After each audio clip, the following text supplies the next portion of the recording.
Hey, it's Ben. Rahul and I started this podcast because we love hanging out with fellow trial lawyers and sharing ideas that can make us all better. And both of our firms also regularly collaborate with other lawyers across the countries in cases where we can add value. If you're interested in collaboration, or even if you just have a case or an idea that you want to bounce off us or brainstorm, Rahul and I are going to be hosting confidential case workshops the first Wednesday of each month. So here's how it works. If you have a case or an idea that you want to talk about or brainstorm with us, just send me an email to ben@elawvate.net, ELAWVATE.net, or go online to elawvate.net and submit a case workshop request. We will schedule you for a confidential 30-minute Zoom meeting where we can talk about your case to see if we can help. If you feel like there would be good value in collaborating on the case further, we can talk about that. If not, that's okay too. We enjoy helping other trial lawyers because we know someday you'd be willing to do the same for us if we needed your help. So again, if you're interested in workshopping your case with us, just send an email to ben@elawvate.net or fill out a case workshop request at elawvate.net. And Rahul and I will look forward to chatting with you soon. It's time to talk about some of our sponsors, and I'm doing that today with Robert Ingalls from Law Pods. Rahul's out today. He's unfortunately been affected by the wildfires in Los Angeles, and we hope he can be back soon. He was evacuated from his home, but I'm very happy to say that just today I heard that he was back in the home, Robert. So, yeah, I'm not nearly as clever as him, but I'll do my best on this one. Okay, appreciate your standing in for him. So today's episode is brought to you by Steno. Steno is a company that has rethought court reporting services. Not only do they allow plaintiffs' trial lawyers to defer the cost until the end of the case, but they've developed their own interface that allows you to better handle and manage exhibits and visuals during the deposition. Check them out. And what is it about Steno that you really feel like is their main thing? What makes them special? You know, I think it's really critical for lawyers to have that option to defer the costs of depositions, particularly in cases where you're doing dozens of depositions. It can be a very significant part of the overall case costs, and it's nice not to have to incur that until you get your money in at the end of the case. And you can listen to the Season 4, Episode 17 with Steno President Dylan Ruga. We'll link that in the show notes for you. Yeah, Dylan's a great guy and a really interesting episode, so I encourage you to listen and see what they're all about. Our show today is also brought to you by our friends at Expert Institute. They've been a sponsor of this show since the beginning. My good friend Michael Talvey was on the show, and Robert can tell you when that was. What was his episode, Robert? So we had Michael Talvey on Season 4, Episode 22, and we'll link that one for you as well. Yeah, and Expert Institute is really the go-to place now for plaintiffs' trial firms to locate the best experts to help them win their case. We've been working with Expert Institute for 4 years now, and they're an indispensable part of our practice. It's really hard for me to imagine going back to a day without Expert Institute. So they're a great company. They provide a great service, and I would encourage you to try them out. Today's show is also brought to you by Smart Advocate. Smart Advocate is the case management software that we use to run our law firm. We've been using it now for over 4 years. All of our staff and our team love it, and it's done a great job managing a complex docket of cases. Some cases are one-offs. We have cases where we have over 100 clients, so it's pretty versatile and a good program and good people. We also had them on the show, right, Robert? Yeah, I think we may have had them more than once, but I think the most recent episode was with Claude Simpson. It was a bonus episode in Season 3, which will also be linked for you. Our show today is also brought to you by FileVine. FileVine is a brand new sponsor of the show, and FileVine offers a product called Lead Docket, which is probably the best product on the market for managing new case intakes and leads. And if you're a law firm like ours that spends any dollars at all marketing to bring cases through the door, you know how important it is that you don't want to miss any of those, and you want to have an organized way to make sure your team follows up with every lead and turns any potential case into money to bring money back in the door. So Lead docket is the best way to do that. Check it out and put it to work in your practice. And I couldn't help but notice you have a shiny new website at GideonAsin.com. Who does that for you? So our friends at Hype Legal, Micah and Tyler, we just hired them to redevelop our website. They did a wonderful job. The aesthetics are beautiful. The coding is really slick. They do a great job. It's a real pleasure to work with Micah and Tyler because unlike many of the other digital marketing firms, when you work with them, you deal directly with Micah and Tyler. You're not dealing with some young account executive that doesn't know anything about coding or your business. You're dealing directly with the principals. They're very responsive, and they've got a great eye for aesthetics. So check out our new website if you like it. Give Micah and Tyler a call, and they can do the same great work for you. And I got to say, I'm hearing people say that somewhere around episode 2 of this podcast, it just started sounding a lot more crisp, really good, really professional. What happened there? You know, it's funny you should ask that, Robert. I'm the worst. So we decided finally, after 4 seasons of kind of winging it, and we did an okay job, but we thought we could do better and get better sound quality, have a better produced show.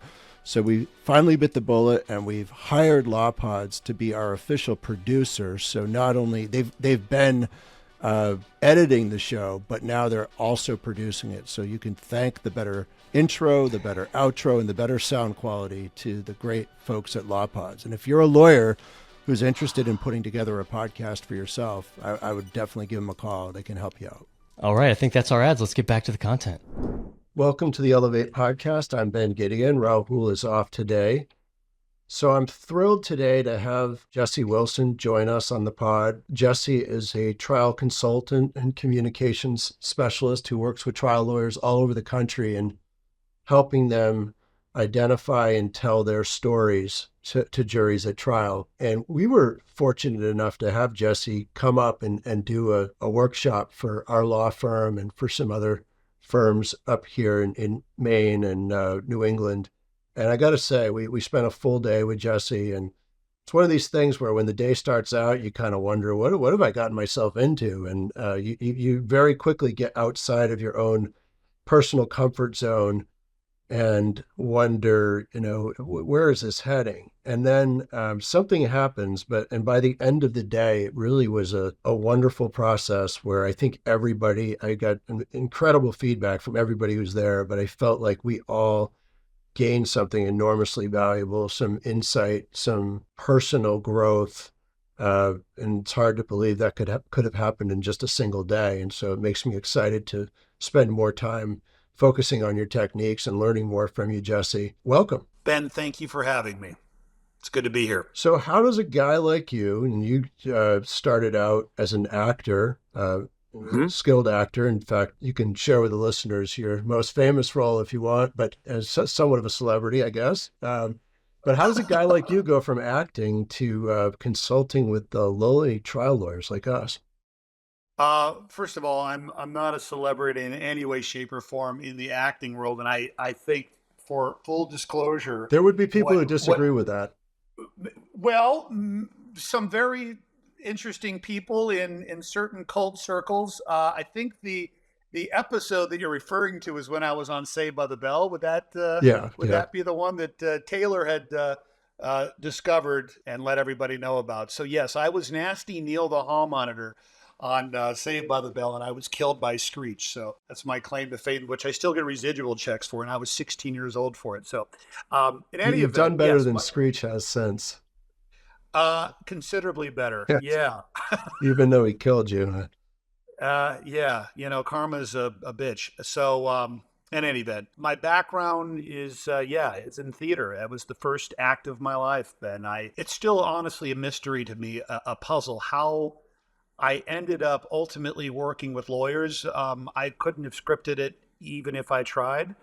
I was, that's everything that I was really good at was theater and acting. It was really the only thing that made sense to me until it became very clear and apparent that acting was not the path for me. As good as as an actor as I was, it was clear that I was meant to be a teacher. And then my life just went here instead of here. And you stop fighting, you jump in the river and you allow. And this became really my ultimate calling. So here I am. Before we get into the specific techniques and philosophy that you've developed, just more from a general standpoint, where do you see the value in using techniques and skill sets or a state of mind that you learned as an actor? Where does that translate to be helpful to trial lawyers? I don't know if you've worked with him or heard of him. Josh Carton, one of my mentors. When we first started becoming friends and working together, and he really is like my Yoda. He's a big reason that I'm able to do what I do. He says, Jesse, that's my Josh, in the theater, if the audience is, or if the director is doing their job right, the audience leaves with the desire to want to help the main character on stage. In the courtroom, it's no different. And I take that principle to heart. And when it comes to the lawyer's role in the theater, this is a sneak preview to my next book with Trial Guides, which is all about this concept. But you'll often hear me say, you probably remember me saying this in our workshop together, that the theater, the work that we do in the theater, which is really the essence of communication and transformation beyond the entertainment. That's really what's going on when I say theater. When we do the theater work, the theater is a safe place to be dangerous. I firmly believe that the courtroom is a dangerous place to be safe. And so what I do is I teach the skills, the art of learning how to trust at an even greater level. And it's the greatest superpower in the world. That is persuasion. That is the ultimate goal, to be able to trust the story. The question is it the right story? And I believe that's what we're going to be talking about today. We will. And that phrase that you just gave us, and you said it when we did our workshop, that the theater is a safe place to be dangerous and the courtroom is a dangerous place to be safe. It's got a nice ring to it, of course. Well, hopefully it has the ring of truth to it. Yeah. I know how I interpreted what you meant by it, but before I tell you my take on it, what do you mean by that exactly? So for me, it comes down to what is the right story. Don't tell the story you want to tell the story you have to tell. We hear the word storytelling all the time. Storytelling, storytelling, storytelling, storytelling. Unfortunately, it's becoming more of a popular, more acceptable, digestible, mainstream idea for the lawyer to be the storyteller. But what makes a great storyteller, in my opinion, an even greater storyteller, with all the skills that you can learn and techniques and presentation and what to do with your hands and what to do with your voice and how to stage, all these are wonderful tools, wonderful exercises, things that you need to have. But the most important directorial decision you can make is, how am I telling the story, or what is the right story that I need to be telling about my client? Once you make that decision, and I try to keep this work really, really simple, it allows you to trust at an even greater level. If you're not telling the right story and then you're going off on a completely different path, that trust becomes something else. It's no longer trust. But when you trust that your story is about a person who is trying to overcome their pain despite their pain, and you trust how you feel about this person, you have you become the witness to your client's story, and you have that feeling of awe, which is a feeling that often goes out the window when it comes to being in the courtroom, because there's so much fear and doubt. When you have that feeling of awe and you trust the right story of your client, for me, that's the greatest superpower in the world, and the jurors can feel that. They can feel it. It's not anything that you're saying. It's what you are communicating with your entire being. That's an energy. That's a moral energy, as Rick Friedman might say, that you get to bring into the courtroom. I can go on and on and on and on about that, but that's what I mean by trust. It also has to do with me as the lawyer don't have to bludgeon you with what I believe is true. I believe that you're going to believe that it's true. You may not believe it now, but ultimately you will. And that to me is radical trust. I see a lot of people just trying to force feed the truth and forget that the people who you're talking to don't want to be there. Yeah, no, Yeah. it's something we struggle with in every case, because what you don't want to have happen is you miss something and then you walk out the door and that one thing you didn't Yeah, I got to cover get it in. I got to get it that in. you Right. missed cost you the case. On the Right. other hand, you can certainly lose the kind of emotional force of your case with too many points, and you're losing the kind of forest with the trees. Is that where when you say it's a dangerous place to be safe, are you saying that the safe choice is really to do the check off all the boxes approach, whereas the dangerous or more Right. dangerous approach would be to really drill down on a theme or a story, Yeah. and avoid Yeah. kind of going that check off the box approach? Yeah, it's the difference between being careful and not being careful. I don't mean being reckless. That's not what I'm talking about. But listen, you know this because and maybe you've experienced it, but I'm telling you and everybody else listening what you already know. You know that you could put on your greatest case. You could take the greatest risks with your listeners. You can do psychodrama. You can do what Nick Rowley does. You could put on a chicken suit. You could be more real than you ever have been before in your life. You could be real on crack and trust at your greatest level and still get defensed. We know that.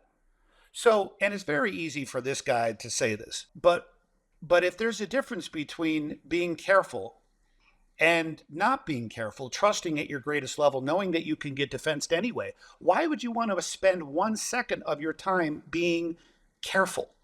Why would you want to do that instead of making the effort to try to be as real as you possibly can? Now, what's real for me may be a lot different than you when it comes to your interpretation of real, but that's a great part of what I teach, and that's called authentic communication and persuasion. And so I'll stop there. I'll let that thought sink. Yeah. How much, what I have to understand is how much of that is presentational and stylistic versus selection of substance, that what you're telling, what story you choose to tell. Because when you think about Yes. the Rowley chicken suit, that's really a stylistic approach, that he was willing to take the risk of donning a chicken suit and standing in front of a Yeah. jury. If it had all been a stylistic approach, it would have been a parlor trick. But then And you're always running that and risk. and it also makes me think of one of the critiques that's come out of the last election, which I hate to bring up, but that apparently Hard to ignore it. it's hard to ignore, but it also seems to be something similar in that people that talk in a certain way, in a scripted kind of safe way, are not as well received for some reason by some sectors of the public, because being off the cuff, seat of your pants, profane, just kind of being your quote unquote self. Maybe that's who if you're not a profane person, that it wouldn't be authentic. But if that's who you are, just being yourself seems to resonate better than the triangulation of issues approach that was a hallmark of the Clintons communication Well, style. yes. Are there parallels there that you're drawing, or are they two different kind of things? I think I'm following your question. In other words, you think about Trump, he is the prototype of somebody who you could argue is not being quote unquote safe. He's being dangerous in everything he does. Everything he says would have been disqualifying for somebody in a prior era of politics. Yeah. Yeah.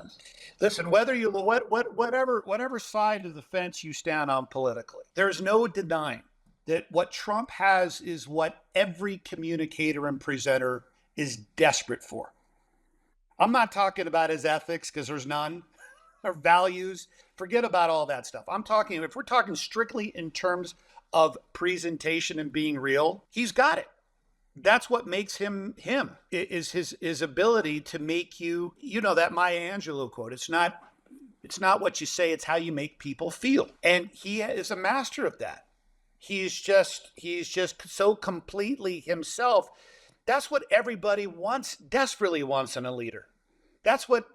Why jurors are there. By the way, jurors also want to be entertained. We talk about the role of the juror. Yes, they want to make their work meaningful. Please don't waste my time. If I'm going to be here, I want it to be meaningful. But entertainment is not a scary word. It should not be treated as a scary word. It should not be considered to be a dog and pony show in the courtroom. It should be the vehicle to be able to express your truest self. And to go back to Trump, as much as I don't want to really be talking about that guy, but you brought it up. But if we're looking at it strictly in terms of raw ability to communicate and persuade and to be real, there's a lot to learn from that guy. There really is. And I think if you could take an aspect of what he can just do without even thinking about it. I mean, if Trump were one of the good guys, and again, I'm sorry if I'm offending anybody, but if he were one of the good, we would love that guy, because I'm speaking for me personally, there's power, there's assurance. He's got that New York brass charm. Jurors want that. I'm not saying you got to be big, but you just got to be real. I'll hear from lawyers a lot. Jesse, what you see is what you get. I'm just me. And then I'll see somebody do an opening statement and they look like a robot. I'm like, well, if you and I are having a cup of coffee together, that's not you. And so sometimes we more often than not, we have a warped perception of ourselves. We have our everyday self that we communicate to when we're just hanging out and talking to people. And then we have our other self that we bring in a courtroom. And more often than not, I'm seeing somebody who's very just buttoned up, very mechanical, talking from the neck up, as my buddy Josh Carton will say. And then, but maybe in the lawyer's mind, it feels like they're being real. And so what we want to be able to try to do, you probably heard this expression before, the fourth wall. In the theater, there's that fourth wall between the performer on stage and the audience. And we want to try to break that fourth wall. And that begins, this is why I do the mask work, creating that heightened awareness of ourselves and our actions that maybe at first might feel forced or strange or inauthentic. But I'm a big believer, you wear the mask often enough and it becomes you. And so it's important to recognize that you are bringing a role, whether you like that word or not. It is a role in the courtroom. How you work it, how you cultivate it, how you play with it, how you get curious with it, so that it becomes your authentic self. That's the work. That's the work. Can you explain to the listeners what you mean by the mask work? If I may, I want to back up a little bit here, because I don't want to assume that the listeners understand the approach that I take. Yeah, that makes sense. When it comes to, when we were talking about telling the right story, and when it comes to being able to create that radical trust, what is it that creates it? And what I was saying earlier is for me, one of the greatest powers there is knowing and trusting what the right story of your client is. That tends to do a lot of the heavy lifting that creates that trust. And then we'll come back to the mask. And so many of you listening may or may not know the foundational approach that I take. This is the foundation of the book, Witness Preparation. And it's the victim to victor approach. And briefly, what that means and what that's all about is, we all love the underdog story, right? And most people would say the reason they love the underdog story is because it's about a character that doesn't give up. Nobody, to the best of my knowledge, Ben, has ever said, well, Jesse, I love movies about people who do give up. I love movies about whiners. And so, but the funny thing is I see the complete opposite of that. Fortunately, a lot less now, but I see the opposite of that in the courtroom, where you're not telling the story of a person who's trying to overcome their pain. You're defining your client by their pain, by what's been taken from them. And so I'll make the comparison of like an opening statement. Whether you say these words or not to your listeners, your jurors, you want to communicate these words to your listeners only 100,000% of the time. Ladies and gentlemen of the jury, you're going to meet my client. My client, and I want to make this very clear from the beginning, is not their pain. They are not their brain injury. They're not their missing kids. They're not whatever that. They are not their pain. Who they are is the strength of trying to overcome their pain. And I cannot wait for you to meet them. Now, when you make that decision, that isn't just about putting your client in and presenting your client in the right light. That means that you're also getting out of the victim trap. And you're now telling the story of strength and hope and joy despite the pain, which paradoxically ends up maximizing your damages at an even greater level. But that's what allows you to find that confidence and that strength, and people can feel it. It also gets you out of the sympathy trap. It gets you out of the malingering thing. It gets you out of the greedy lawyer, greedy plaintiff.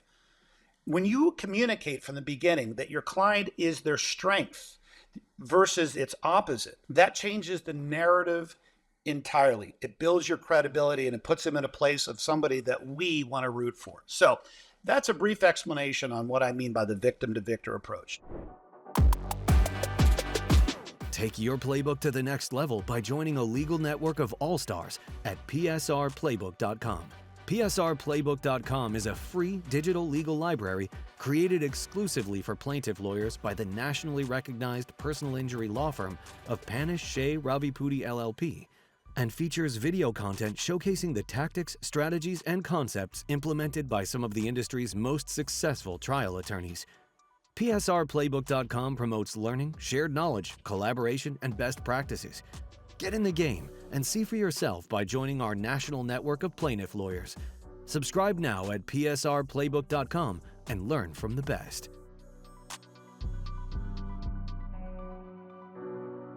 Now let's talk about the mask. I think we just worked with the neutral mask, which, by the way, I happen to have right here. I have my mask right here somewhere. Yeah. There we go. It's very scary. Good. It is scary, especially the character mask. Here's a character mask. Here's one of the hundreds of character masks that I have. Yeah. There's nothing likable or warm about any of these masks. I've yet to hear from anybody in any of the workshops that I've done. There's something just so warm and fuzzy and cuddly about these masks. No, they're scary. They're off-putting. That is entirely the intention. When it comes to the character mask, among the many takeaways, first of all, let me back. I had the privilege of studying the mask work with this brilliant teacher named Pierre Lafay at Juilliard many, many years ago. He was one of the pioneers of bringing the mask work into American theater and performance schools across the country that are now have adopted his methods. And he died many years ago. But I studied with him, and this was the mask work really changed my life creatively and in every other aspect. One of the primary takeaways, Ben, that the mask work does is it gets right to the heart of what I think is one of the single greatest challenges that lawyers have when it comes to communicating their client's story to the jurors. And that is the greatest roadblock there is for all great actors, directors, and human beings on this planet. And that's judgment. When you wear one of these masks, it's very easy to want to play this character as somebody who is scary, somebody who is villainous, somebody who is just, or I don't have them in front of me now, but one of these masks that just looks like the weight of the world is on that person's shoulders. And it's very easy to play a character that is oozing with self-pity. So before we even get to the actual work with the witness, when the lawyer has to role reverse and tell the story of their witness and bring them to life in these workshops, we work with characters. So phase one of the mask work is to be able to find the movement, to awaken the body. When you put the mask on, where does the character live and breathe in the body? In essence, you let the face dictate the body and the movement of the body. And so and I just say, find the movement. I don't give them any other prep. What you'll often find is that people immediately go to the pain. People immediately go to the victim. People immediately go to the anger because they're scary, off-putting masks that suggest victim or villain, understandably. Then the phase 2 of this exercise becomes, I call it the redemption exercise, or make me care. Find something likable about this person. Find something redemptive about this character. Find something that might find a humor. Find a humorous moment. A warped, scary-looking character maybe rocking a baby to sleep and singing a mother's lullaby to it. When the actor, the lawyer behind the mask, makes that choice behind this scary face, and I don't know what the alchemy is in this, Ben, but something within the mask changes. You'll invariably hear attendees say, well, that mask changed. Well, the mask didn't change. The person behind the mask changed because they freed their judgment. And so when you see, I'll just give you an example, you put this scary looking thing on, I mean, it's easy. Do you want to play it like this? Andros Fisamones,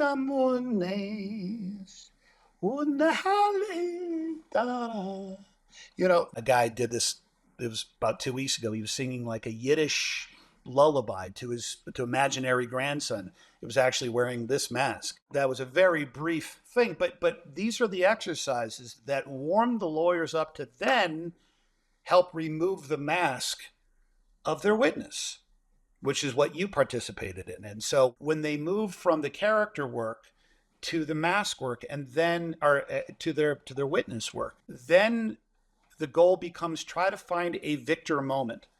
A moment that defines this person, whatever stage of pain they're in, by the victor rather than the victim. So we see the crossroad moment, the moment that becomes part of their testimony in direct, or a part of a story that you would share in an opening statement. And you experience this, where you, the lawyer, are saying, if you had to find one moment, one scene, one moment, we're talking a 3 to 4 minute moment, where we see this person trying to work through their pain, where we see the mother trying to be present for her children, where we see the grandmother who reaches for the walker and decides to come into the room Christmas morning, where we see the father who is learning to forgive his wife for being dead.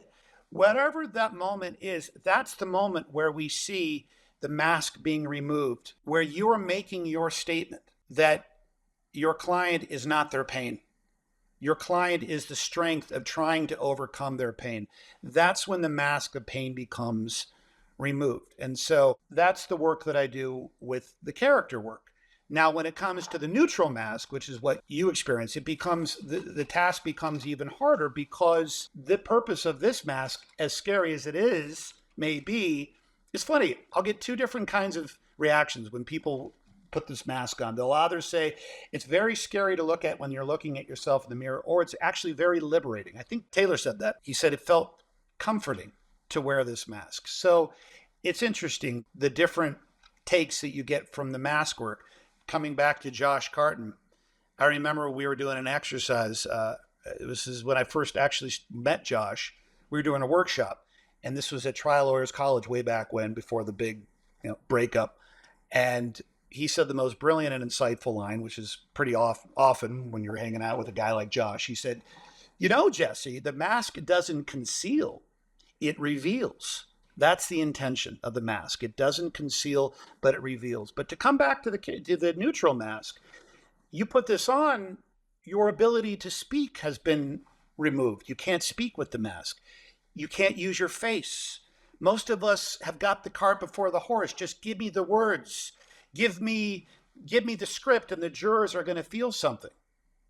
What this does is it's like it enhances your nonverbal communication on crack. Because when you remove this and you remove this, you're now forced to use your body. And I think it's 99.9% of what we communicate is nonverbal. Great communication is a physical experience. So if we were to take the scene, the victor moment that you would otherwise be expressing and putting into words, and we just saw the nonverbal of that scene. Remember the work that we did? Sure. Do you remember your scene that you created? I do. Would you be willing to share that? I'm I putting can- you on the spot. I can do my best. Just give me, well, if you want to do the math, that'd be great. But first give us the setup. What's the scene? What is it that we're seeing? In this scene, you're going to see So in the scene, it was a case where I represent a woman who's approximately 40 years old who was Yeah. diagnosed with metastatic breast cancer. And she lived for about a year with her cancer, but then toward the end, there came a moment that she knew she wasn't going to make it. And she was in the hospital, in her hospital bed. And the scene was her family coming to see her. She has 4 young children under the age of 12. None of them understood what was happening. I mean, they knew mom was in a Yeah. hospital, but they didn't recognize that this would be the very last time they would see her alive. But she and her husband understood that. And her husband came and she was there in the bed. So my scene was describing from starting from her perspective, seeing her children come into the room and her husband come in and sit next to her on the bedside and stroke her hair and put his hand on her cheek. And she said, and she had him pick up their youngest child, who was probably a 3-year-old little girl, and put her on her lap on the bed. And then she took her little girl and handed her back to the husband and said, now you be good for daddy. Yeah. And so the idea was that there was some power in that moment, that she was embracing what was happening in a positive way, owning it and trying to show strength and resolve, knowing she wasn't going to be there for her children or watch them grow up. But of course, that that's what's happening. But she's not wallowing in self-pity or Exactly. crying. She's just doing you be good for your father. So that was kind of the idea of it. I mean, what a couple of things I took away from it.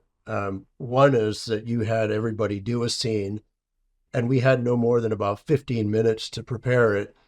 And honestly, I think the scenes that most people did were better than anything I've ever seen in a courtroom, and probably better than anything that any of these lawyers would have done with weeks or months of preparation, because you were forced to be natural and authentic rather than overthinking it. So that was one Yeah. takeaway I had. Another one Thank you. was that you you actually told us to think of ourselves, the lawyer role, as being the producer of the scene and being able to see everything unfolding, not as kind of the narrator only, but as somebody producing it and then able to look at what was happening through the perspectives of the different people. So you were telling us, okay, well, where does the camera look now? So the camera's right behind mom over her shoulder, and the camera sees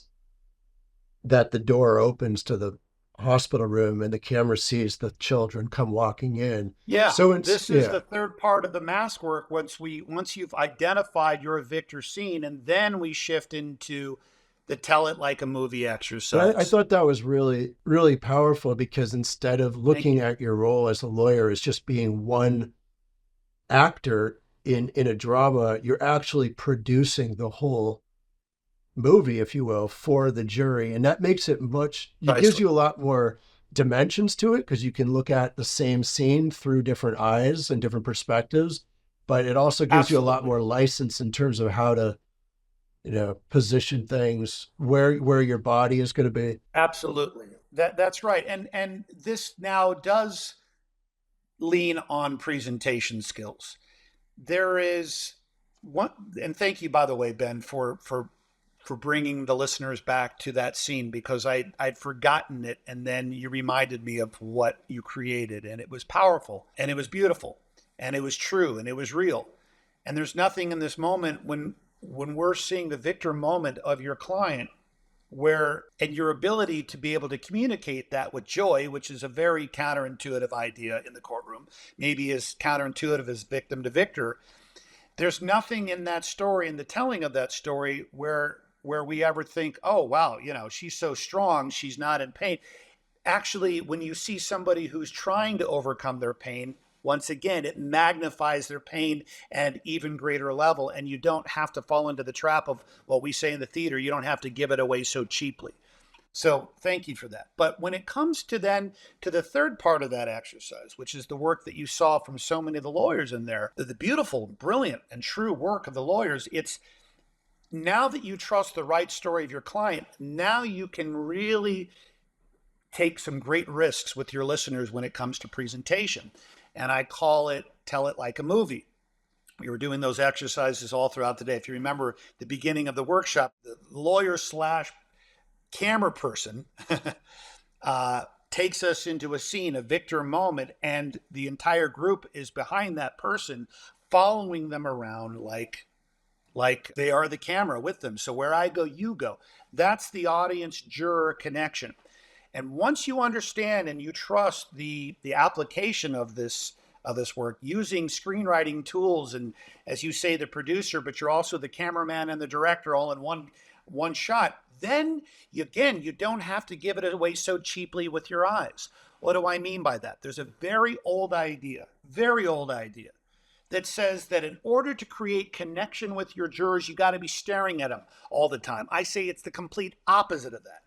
5% should be looking at your jurors. The rest of the time should be looking somewhere else in your playing area. When you give me the scene here, and then occasionally I look at you here, that creates greater trust with your listeners. If you were to ask me, Ben, what's a movie that I saw recently?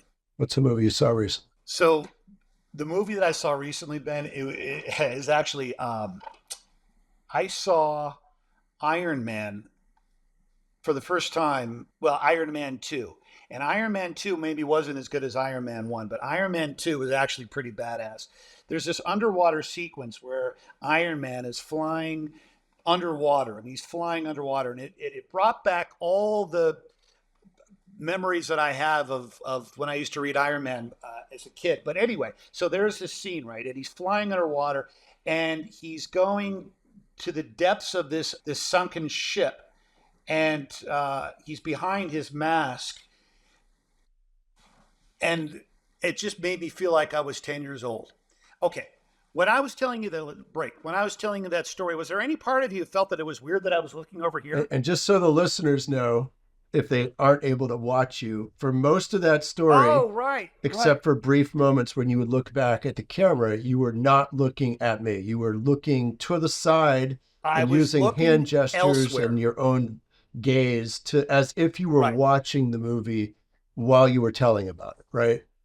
So checking in with Ben, when you asked me that question, did you feel that somehow it was strange that Jesse was looking over here rather than here the whole time? Not at all. That seemed more natural, actually, than if you were staring me down as you told me the story, because the movie that you're watching and explaining isn't me. So it seems more natural that you'd be looking somewhere else at the action that you're describing.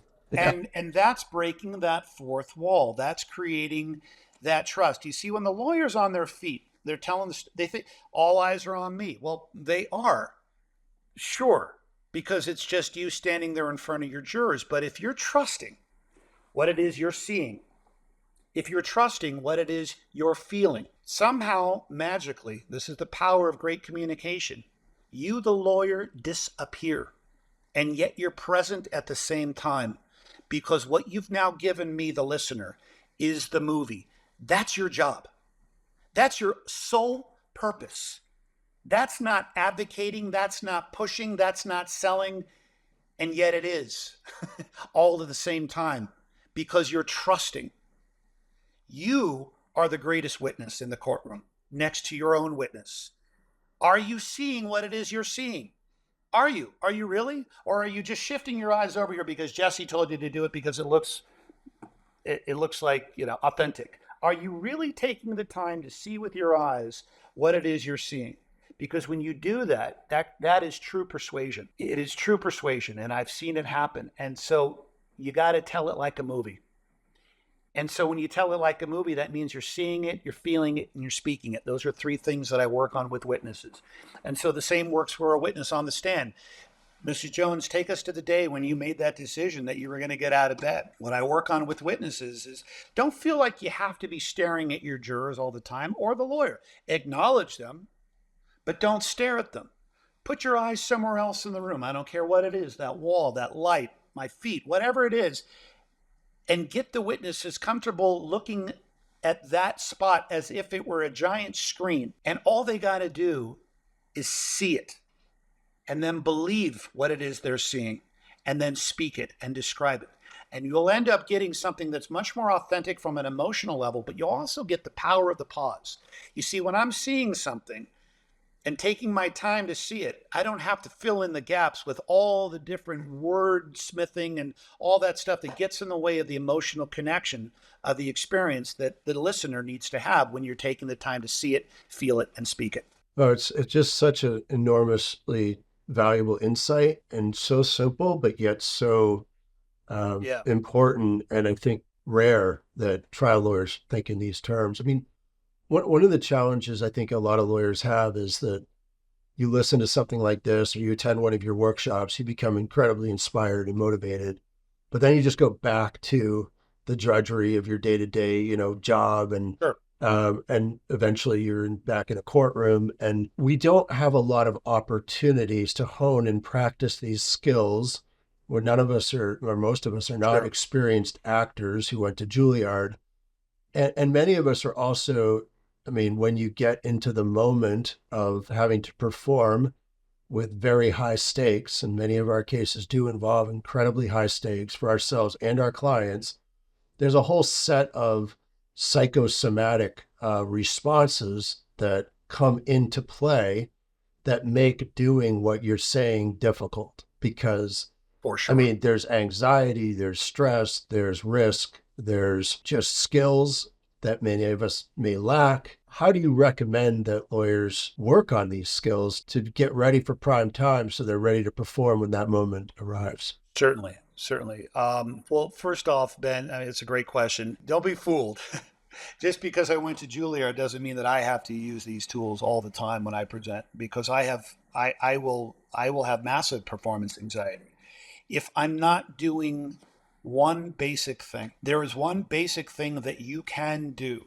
As important as it is, of course, to go to workshops and training videos and books and all these things that you can be doing, video recording yourself and grabbing people, doing guerrilla focus groups, going to Starbucks and saying, hey guys, I want to pay you $100 and I just need your time. I want to get on my feet and take some risks in front of you. There's many things you can do, but there's one basic thing that you can do without having to go anywhere at all. And it's simple and it's a game changer. It's changing your relationship to your listener. Stop seeing your jurors as your jurors. Stop seeing your audience as your audience. What do I mean by that? Well, there's a very old school idea that never worked for me. They told you picture your audience in their underwear. Well, that always freaked me out and quite honestly grossed me out, and it created even more anxiety. So whatever works for you works for you. But the principle of that is using one of the most underdeveloped tools in the courtroom. And that's your imagination. When we talk about telling it like a movie, that's using your imagination because you're imagining the space so that you now can see it and believe what it is you're seeing and then speak it. Well, the same thing works for your relationship to your audience. So what you'll often hear me say is change your relationship to your listener.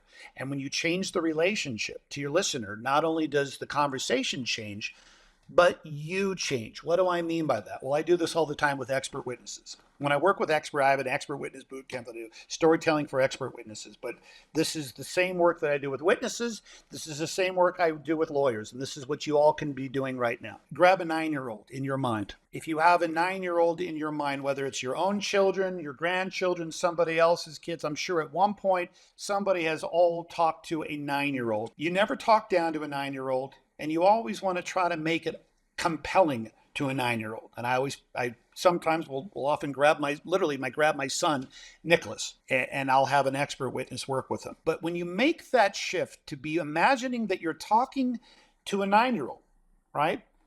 Tell it to Nicholas. Tell it to Nick. Would he understand what you're talking about? Not only do you find a simpler way of communicating, you also speak from the heart because you're never going to talk down to a kid. And let's imagine that Nicholas is really restless. He's a 9-year-old. Well, he's going to be 9 this Saturday. He's an almost 9-year-old, and he's come back from school. So you got to find what you're saying to be interesting. You got to be simple. You got to be compelling. And you got to speak from the heart. You're never going to talk down to him, especially if we're shifting back to witnesses. You're being cross-examined. So when you're the lawyer talking to your listener, and the fear is there, and I got to prove, and what are they going to think of me, and the judgment and all that stuff. Go through the 4 steps. You might remember the 4 steps of what we worked on together. The 4 steps. It comes from the stage. And I've spent many, many years. I started doing this work back when I was working with inmates and addicts and in a theater behind bars program in prison when they had to tell their stories to all the inmates, and they were terrified, understandably. That's public speaking. It's being real. It's being personal. But when the inmate or the addict changed their relationship to their listener, or imagined that they were talking to their son in the future, or they were talking to God, or they were talking to the person whose crime they inflicted, to the people that they hurt, and literally believed that they were seeing, instead of an audience of 500 in a prison, or the lawyer talking to an audience of 12, but when you've made the decision and the emotional commitment to imagine that you're talking to one person who needs to hear what you have to say, who doesn't necessarily want to hear what you have to say, but needs to hear what you have to say. And your job is to be able to try to convince that person to make a change in their life, because it comes from a real place of you wanting to help that person. All of a sudden, the person changes and the conversation changes. 4 simple steps. Who are you talking to is step number 1. Make the choice to talk to anybody but your jurors. Maybe I'm talking to my client. I'm imagining that I'm talking to my client, or I'm talking to my brother, I'm talking to my 9-year-old, whoever that person is, make that decision. That's step number 1. Who am I talking to?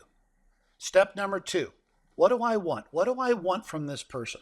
What do I want this person to walk away with? I want to inspire my brother, Ben. I want to communicate to him that you are not your pain. You are the strength of trying to overcome your pain, Ben, because Ben is in a really, really tough place in his life. Step 3, what gets in the way of what I want? Well, Ben's not listening to me. Ben's angry. Ben's an addict. Ben's disappeared into the bottle of booze. He's not listening to me. What changes? That's step number 4. Ben listens to me. I inspire him. 4 steps. Who am I talking to? What do I want? What gets in the way of what I want? And what changes? Once you have these 4 steps in your spine, and you can continue to practice them, then give your opening statement. Imagine saying these words to that one person who needs to hear what you have to say. When you can imagine that you're having that conversation with one person, you will find something that's very, very different in your presentation, in your wordsmithing, in your staging, in your delivery, in your ability to trust at your greatest level, because you've made the conversation personal instead of, I have to prove this story to 12 jurors who are judging my ass. 4 simple steps you can do on your own. Yeah, that's really great stuff. I'm definitely going to attempt to apply that. Right. It made me think of it. We had a, and then, sorry, Ben, and then let's say you're okay. All right. Let's say you're doing it in your office alone. All right. I've applied just these 4 steps, but I'm not, if you don't have the luxury of grabbing another listener, film yourself, record yourself, and then watch it, and then play it for somebody else. How did that feel? Does that feel like I'm talking to that person? Does that really feel like I'm talking to my 9-year-old? You'll know. Step away from it for a little bit, because we all have a warped perception of ourselves, but the video camera will free you and do a lot of the heavy lifting. You'll either say, yeah, man, that really felt like I was talking to my 9-year-old kid, or am I fill in the blank, or nah, still felt like I was a robot. Then go back and imagine talking to the one you love. Who do you love and what do you love? Who do you love and what do you love? If you can answer those questions, put that into the conversation and see what happens. So I just wanted to add a little bit more meat on the bone to that thought. oh, it's really good. Good stuff. I'm excited to put it to the test here. So can you just tell us, what is your process when you come in to help lawyers with witness preparation, such as experts? And by the way, teaching the expert to explain things to a 9-year-old seems like a very good strategy. I mean, how experts often present themselves. It's amazing. It's amazing way. And they get all rattled. Well, but eventually they connect the dots. And what makes them an expert is not their resume, is not fancy talk. It's their ability to be real. That is persuasion. That's what makes you an expert. Yeah, no, I've done that many times where I literally have said, Nick, come on in here. On a big giant webinar. All right, Mr. Lawyer, or Mr. Expert Witness. I know there's nothing quote unquote sexy about your report that you've opined on today, but it involves somebody who got hurt. True? Yeah. Okay. Tell it to my kid here. And you see the wires just like, but when they struggle to talk to Nicholas, literally when they struggle, and the key is the struggle becomes the audience's gift. When they try to find a way of making it make sense to Nicholas, it may feel like that they're in hell when it's the person, but the response from all the listeners is, be that guy in the courtroom, be that guy. One thing you do, I know, because we've had to do it, is workshops, which are incredibly valuable and I highly recommend. But you also will get involved with helping lawyers on individual cases. Oh, yeah. So can you tell us what's the process for that? And if somebody's interested in bringing you into a case, how do they find you? Yeah. So my work as a jury trial consultant really focuses on two primary areas. There's the witness preparation work, and then there's the trial strategy. And trial strategy can involve jury selection, opening statement, case framing, presentation, sequencing, all the way up to rebuttal. Which, by the way, this is actually what I'm talking about a lot in my second book, is framing the moral argument. Rick Friedman talks a lot about that, beginning with the end. And so that's a huge part of our work, is what's the moral argument that you're making here, and how do we put all that together? If I can, it's not, and I don't take any cookie cutter approach to any case that I'm invited to work on, but it should begin, if we can do this, with working with the witness, because that's where we find our right story. And of course, I'm looking for the victor story. And within the first, I don't want to say the first 5 minutes, because not every witness is the same, but within a relatively short amount of time, you want to get them cast in the right role, because they have been cast in the wrong role more often than not only by their own biases, and talk about confirmation bias. Boy, the witness, how many witnesses? No, I'm the victim here. And being able to get them uncast within a short amount of time is critical. Otherwise, everything else is very cosmetic. But it's also getting you, the lawyer, cast in the right role as well. Because just as the witness is cast in the painful victim trap, so is the lawyer. So we need to change that quickly. And so, then that could range over either 1 or a 2-day period, depending upon how many witnesses that I work with. But eventually, all roads lead back to you. And okay, now let's get on our feet. Once we have the right story and the right framing and the sequencing of that story, let's see if we can bring in the elements of awe and joy into this story that becomes part of your persuasion now that we have the right story. So that's all part of the consulting work that I do. And how do folks locate you? You can locate me through my website, tellthewinningstory.com, or my email, Jesse, Jesse, at tellthewinningstory.com. I'm pretty easy to reach. Thank you so much for doing what you do and helping trial lawyers be better. And thank you, Ben. Thanks for joining us on the podcast today. Thank you for having me. It's been a pleasure.